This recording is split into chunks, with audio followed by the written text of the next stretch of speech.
Hello बच्चों, let's read this question. The question says, in the figure, the inner shaded region A represents a sphere of radius RA is equal to 1, within which the electrostatic charge density varies with the radial distance r from the center as rho A is equal to kr, where k is positive.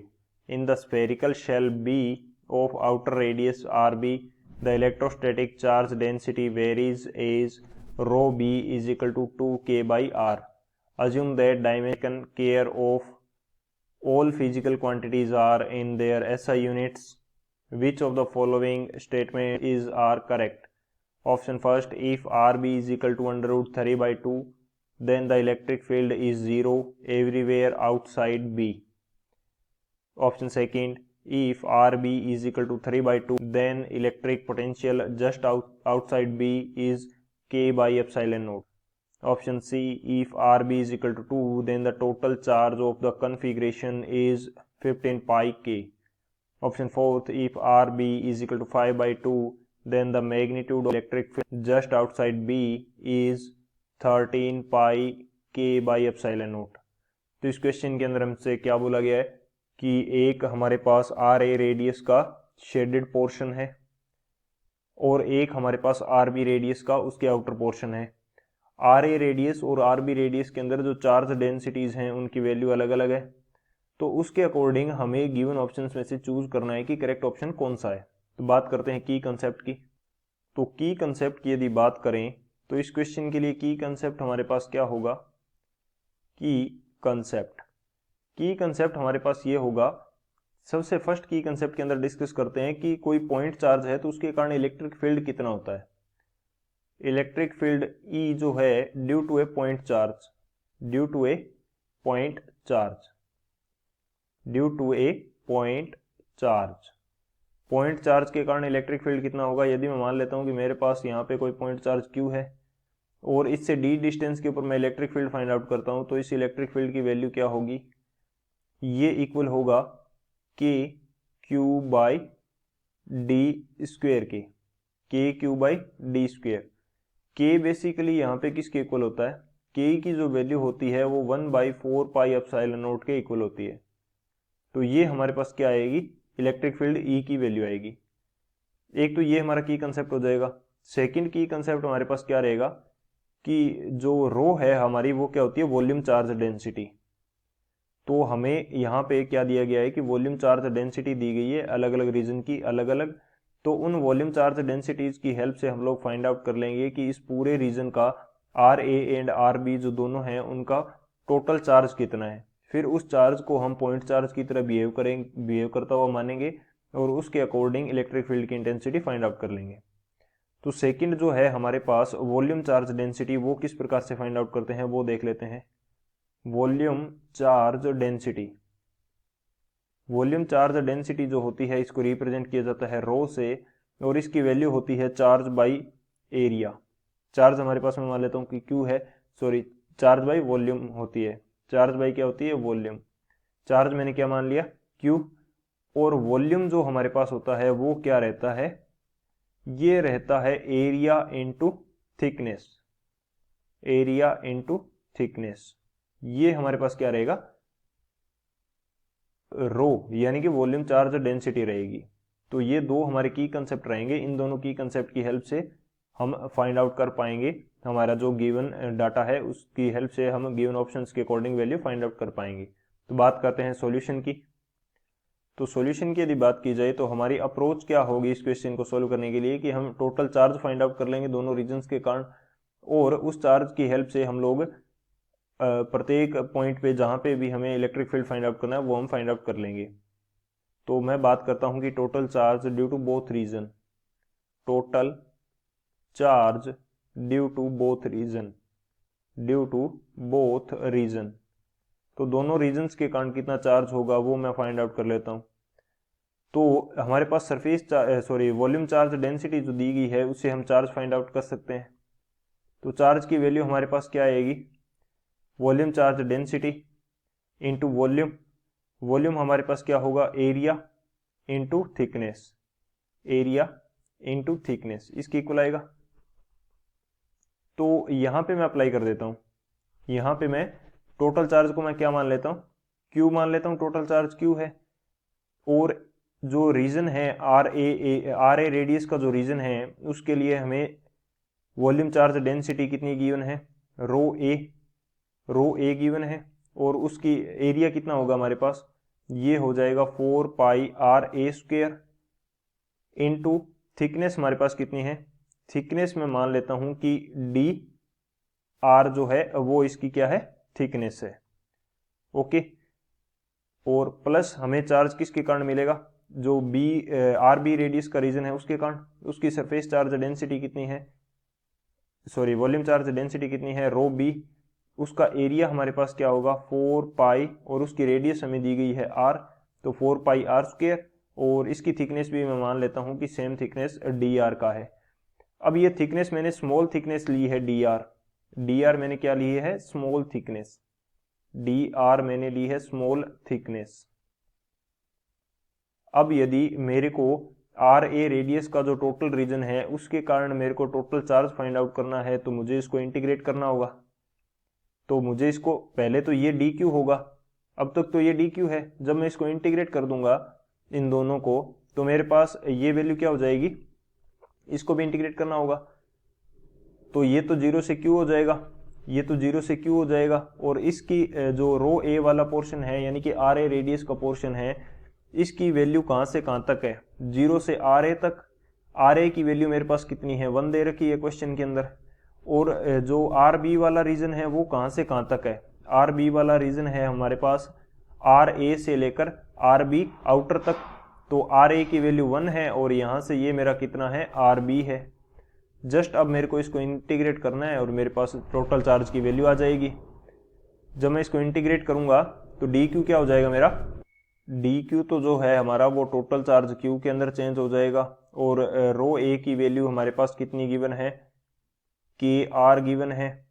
और ये क्या हो जाएगा 4 pi r, 4 pi r a square dot d r, ये value मेरे पास होगी। और इंटीग्रेशन की लिमिट क्या है, 0 से 1 है। प्लस रो बी की जो वैल्यू है वो मेरे को कितनी देर की है, 2k बाई आर, और ये क्या है 4 pi r square dot d r, ये वैल्यू है। और इसकी लिमिट मेरे पास कितनी है, 1 से आर बी है, इसकी लिमिट मेरे पास कितनी है, 1 से आर बी। तो जब इसको इंटीग्रेट करेंगे हम लोग तो इंटीग्रेट करने पे हमारे पास क्या वैल्यू आएगी, इंटीग्रेट जैसे ही मैं इसको इंटीग्रेट करूंगा तो यहाँ पे मेरे पास क्या आ जाएगा, के तो हमारा कांस्टेंट है आर, और यहाँ पे आर ए स्क्वेयर। तो आर और आर ए फर्स्ट रीजन के लिए हमें दे रखा है, तो ये भी तो मेरा क्या होगा, आर ही होगा। यानी कि मैं क्या कहना चाह रहा हूं कि ये जो आर ए है वो भी तो मेरा आर ही है फर्स्ट रीजन के लिए, उसी की रेडियस पे तो ये चार्ज डेंसिटी डिपेंड करेगी। तो इसको भी मैं क्या लिख सकता हूँ, आर की फॉर्म में। तो आर इंटू आर स्क्वेयर ये मेरा कितना हो जाएगा, आर क्यूब। और जब मैं इसका इंटीग्रेशन करूंगा तो ये मेरे पास क्या हो जाएगा, के 4 पाई, और इंटीग्रेशन करने पे हो जाएगा आर स्क्वेयर बाई 4। और इसकी अपर लिमिट और लोअर लिमिट क्या हो जाएगी, 0 और 1, plus 2k by R, 2k by R. तो एक आर से यहां से एक आर कैंसिल हो जाएगा। और जब इसको इंटीग्रेट करेंगे तो ये हो जाएगा 8 पाई, और यहाँ पे बच जाएगा आर स्क्वेयर बाई 2। और इसकी अपर लिमिट और लोअर लिमिट क्या हो जाएगी, अपर लिमिट हो जाएगी आर बी, और लोअर लिमिट मेरे पास क्या हो जाएगी, लोअर लिमिट हो जाएगी मेरे पास 1। तो अब ये अपर लिमिट और लोअर लिमिट जस्ट मेरे को पुट करनी है और मेरे पास टोटल चार्ज आ जाएगा।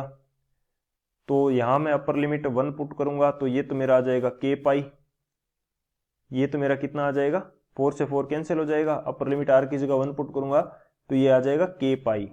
और आगे वाले में जब मैं आर की जगह आर बी पुट करूंगा तो ये मेरा कितना आ जाएगा, ये मेरे पास आ जाएगा 4 पाई के आर बी स्क्वेयर, 4 पाई के, ये तो मैं यहां से बाहर ही निकाल लेता हूं 4 पाई के, तो प्लस 4 पाई के, ये तो मैं बाहर निकाल लेता हूं। यहां मेरे पास बच जाएगा आर बी स्क्वेयर और लोअर लिमिट क्या है 1 है। तो ये वैल्यू मेरे पास टोटल चार्ज की आएगी। अगर वैल्यूज पुट करनी है आंसर निकल जाएगा। तो फर्स्ट ऑप्शन हमें क्या दिया है, अब ऑप्शन के अकॉर्डिंग हम लोग चेक कर लेते हैं। यहाँ पे हमें दिया है कि जब आर बी की वैल्यू √3/2 है तो एवरीवेयर फील्ड क्या होगा, 0 होगा। तो आर बी की वैल्यू हमें कितनी दे रखी है, ऑप्शन फर्स्ट के अकॉर्डिंग आर बी की जो वैल्यू है वो हमें दे रखी है √3/2। तो √3/2 के लिए टोटल चार्ज कितना होगा, ये मेरे पास हो जाएगा k पाई प्लस 4 पाई के। आर बी का स्क्वायर क्या हो जाएगा 3/2, 3/2 माइनस 1 क्या हो जाएगा 1/2, और यहाँ पे क्या आ जाएगा बाई में 2 आ जाएगा। तो ये वैल्यू मेरे पास कितनी बच जाएगी 3k पाई। टोटल चार्ज कितना हो जाएगा 3k पाई। और किसी चार्ज पॉइंट चार्ज के कारण अब हम मानेंगे कि ये चार्ज जो है ये पॉइंट चार्ज की तरह बिहेव कर रहा है, और आर बी डिस्टेंस पे हमें फाइंड आउट करना है। आर बी डिस्टेंस पे फाइंड आउट करना है तो मैं ये देख लेता हूँ, ये मेरे पास कितना आता है 1/4 pi epsilon not into Q by distance का स्क्वायर। डिस्टेंस क्या है आर बी का स्क्वायर क्या होगा 3/2, तो 3/2 ऊपर चला जाएगा। तो ये कितना आ जाएगा k/2 एप्सिलॉन नॉट, ये कितना आ जाएगा k/2 एप्सिलॉन नॉट, क्योंकि जो हम वैल्यू पुट करेंगे किसकी 3k पाई, q की वैल्यू जो है 3k पाई वो पुट करेंगे तो ये कितना आ जाएगा k/2 epsilon not.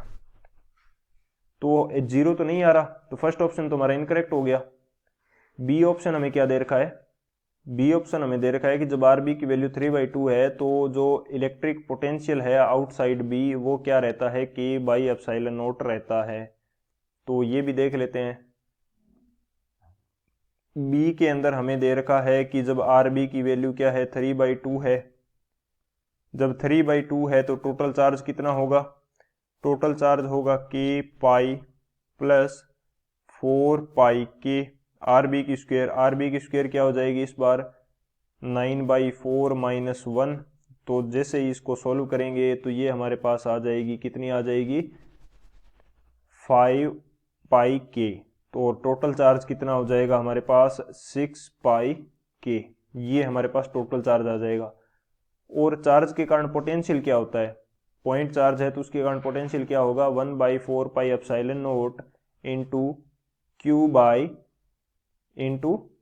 By distance. जिस डिस्टेंस पे हमें फाइंड आउट करना है वो डिस्टेंस हमारे पास क्या है आर बी है। आर बी की वैल्यू क्या है 3/2।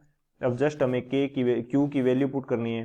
क्यू की वैल्यू क्या है 1/4 पाई एप्सिलॉन नॉट, क्यू की वैल्यू है हमारे पास 6 पाई के डिवाइडेड बाई 3 और ये 2। तो ये हमारा कितना आ जाएगा k/एप्सिलॉन नॉट आ जाएगा। तो ये हमारा करेक्ट है, सेकंड ऑप्शन हमारा क्या है करेक्ट है। अब बात करते हैं थर्ड ऑप्शन की। थर्ड ऑप्शन में हमें क्वेश्चन के अंदर क्या दे रखा है कि जब आर बी की वैल्यू 2 के इक्वल है तो टोटल चार्ज जो होगा कन्फिग्रेशन का वो क्या होगा 15 पाई के। ये हमें क्वेश्चन के अंदर बोल रखा है। सी हमें क्या दे रखा है कि जब आर बी की वैल्यू क्या है 2 है तो टोटल चार्ज हमें फाइंड आउट करना है। टोटल चार्ज की वैल्यू क्या है k पाई प्लस 4 पाई के। आर बी की वैल्यू क्या है 2, तो आर बी का स्क्वायर क्या हो जाएगा 4 माइनस 1। तो ये हमारे पास निकल के आएगा 13 पाई के। हमें क्वेश्चन के अंदर दे रखा है 15 पाई के, लेकिन ये कितना आ रहा है 13 पाई के, तो ये भी इनकरेक्ट हो जाएगा। अब एक चीज यहाँ पे ध्यान रखने वाली बात है कि आर बी के जस्ट आउटसाइड का बोल रहा है। जस्ट आउटसाइड का मतलब है कि जहाँ पे आर बी खत्म हो रही है, तो हम आर बी तक फाइंड आउट करके देख रहे हैं कि वैल्यू करेक्ट आ रही है या नहीं आ रही। तो ये हमारी 3 पाई की क्या है इनकरेक्ट आ रही है। फोर्थ ऑप्शन जो है वो हमें क्या दे रखा है क्वेश्चन के अंदर, ये दे रखा है कि यदि आर बी की वैल्यू 5/2 है तो जो मैग्नीट्यूड होगा इलेक्ट्रिक फील्ड का जस्ट आउटसाइड बी वो क्या होगा 13 पाई k/एप्सिलॉन नॉट। इलेक्ट्रिक फील्ड की जो वैल्यू है वो तो देख लेते हैं हम। जब आर बी की वैल्यू हमारे पास क्या है 5/2, तो हमारे पास आर बी की वैल्यू क्या है फोर्थ ऑप्शन के लिए, फोर्थ ऑप्शन के लिए आर बी की वैल्यू हमारे पास है 5/2। 5/2 है तो टोटल चार्ज कितना आ जाएगा, ये हमारे पास आता है k पाई प्लस हमारे पास क्या है 4k पाई और R B square. R B की वैल्यू क्या है 5/2 और आर बी का स्क्वेयर कितना हो जाएगा 25/4 माइनस 1। तो जब इसको सॉल्व करेंगे तो Q की वैल्यू हमारे पास कितनी निकल के आएगी ये वैल्यू हमारे पास निकल के आ जाएगी कितनी, 22 पाई के, 22 पाई के। अब हमें क्या फाइंड आउट करना है, इलेक्ट्रिक फील्ड, इसकी वैल्यू क्या होती है 1/4 pi epsilon not into Q, Q की वैल्यू क्या है 22 पाई के, और डिस्टेंस का स्क्वायर, डिस्टेंस हमारे पास कितनी है आरबी, आरबी का स्क्वायर यानी कि 25/4, तो ये 4 चला जाएगा ऊपर, और ये वैल्यू हमारे पास निकल के आ जाएगी 22/25 के बाई एप्सिलॉन नोट। तो ये भी हमारा मैच नहीं कर रहा, क्वेश्चन में हमें क्या दे रखा है 13 पाई के बाई एप्सिलॉन नोट, तो ये भी हमारा क्या है इनकरेक्ट है। तो यहाँ से तो केवल हमारा एक ऑप्शन करेक्ट आ रहा है, जो सेकंड ऑप्शन है वो हमारा करेक्ट आ रहा है। तो कौन सा ऑप्शन करेक्ट हो जाएगा, जो ऑप्शन बी है वो हमारा करेक्ट हो जाएगा। So option B is the final answer. I hope you understood it well, best of luck, thank you.